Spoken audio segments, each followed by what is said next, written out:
राष्ट्रपति चुनाव के बाद अब उपराष्ट्रपति पद को लेकर गहमा-गहमी बढ़ गई है। नया उपराष्ट्रपति चुनने के लिए 6 अगस्त को मतदान होना है। एनडीए के उम्मीदवार जगदीप धनखड़ के खिलाफ विपक्ष की ओर से मार्गरेट अल्वा चुनाव मैदान में है। उपराष्ट्रपति चुनाव में भी सत्ताधारी राष्ट्रीय जनतांत्रिक गठबंधन और विपक्ष के बीच सीधा मुकाबला है। एनडीए के उम्मीदवार जगदीप धनखड़ और विपक्ष की कैंडिडेट मार्गरेट अल्वा दोनों ही पूरा जोर लगा रहे हैं। 6 अगस्त को होने वाले मतदान से पहले दोनों खेमों के उम्मीदवारों ने अपने प्रचार में पूरी ताकत झोंक दी है। इसी बीच मार्गरेट अल्वा ने सरकारी टेलीकॉम कंपनी बीएसएनएल और एमटीएनएल को टैग करते हुए एक ट्वीट किया है।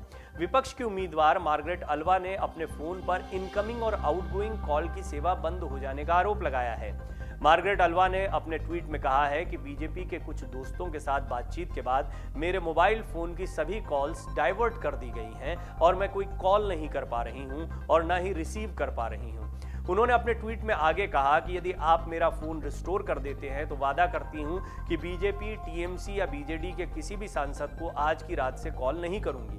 उपराष्ट्रपति पद के लिए विपक्ष की उम्मीदवार मार्गरेट अल्वा ने अपने ट्वीट में यह सवाल भी किया है कि क्या आपको अब मेरी केवाईसी की जरूरत है। उनकी ओर से यह भी दावा किया गया है कि एमटीएनएल ने उनका केवाईसी निलंबित कर दिया है और सिम कार्ड 24 घंटे के भीतर बंद कर दिया जाएगा। मार्गरेट अल्वा ने तंज कसते हुए दावा किया है कि नए भारत में पार्टी लाइन के नेताओं के बीच यही बातचीत होती है, कोई हमेशा उन्हें देख और सुन रहा है। इस डर के बारे में पार्टी नेता और सांसद कई फोन रखते हैं और बार बार नंबर बदलते हैं, आपस में मिलने पर भी फुसफुसा कर बात करते हैं। उन्होंने कहा यह डर लोकतंत्र को खत्म करता है। अब इस पूरे मामले पर बीएसएनएल की सफाई भी आई है। बीएसएनएल ने कहा है कि अल्वा की तरफ से दी गई शिकायत पर उचित कार्रवाई की जा रही है। एक एफआईआर भी दर्ज की गई है। अल्वा के आरोपों पर बीजेपी ने पलटवार किया है। भाजपा नेता अजय मिश्र टेनी ने कहा, निराश लोग इस तरह की ही बातें करते हैं, उनका फोन टैप करने से किसी को क्या फायदा होगा, उनकी जीत की कोई संभावना नहीं है, लोग निराशा में ऐसे बयान देते हैं। विपक्ष ने पश्चिम बंगाल के राज्यपाल रहे जगदीप धनखड़ को एनडीए की ओर से उम्मीदवार बनाए जाने के बाद मार्गरेट अल्वा को चुनाव मैदान में अपने उम्मीदवार के तौर पर उतारा है। कर्नाटक से आने वाली मार्गरेट अल्वा को विपक्ष की ओर से उपराष्ट्रपति पद का उम्मीदवार बनाए जाने का ऐलान एनसीपी प्रमुख शरद पवार ने किया था। पश्चिम बंगाल की सत्ताधारी टीएमसी ने उपराष्ट्रपति चुनाव से दूर रहने का ऐलान किया है।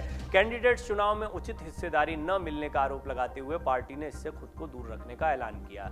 इधर विपक्ष की उम्मीदवार मार्गरेट अल्वा ने ममता से साथ आने की अपील की है। हालांकि अल्वा के शब्दों में निराशा, अनुरोध के साथ थोड़ी तल्खी भी दिखी। अल्वा ने कहा कि मतदान से दूर रहने का टीएमसी का फैसला निराशाजनक है। ये किसी बात, अहंकार या क्रोध का समय नहीं है, ये साहस, नेतृत्व और एकता का समय है। मुझे विश्वास है कि साहस की प्रतिमूर्ति ममता विपक्ष के साथ खड़ी रहेंगी।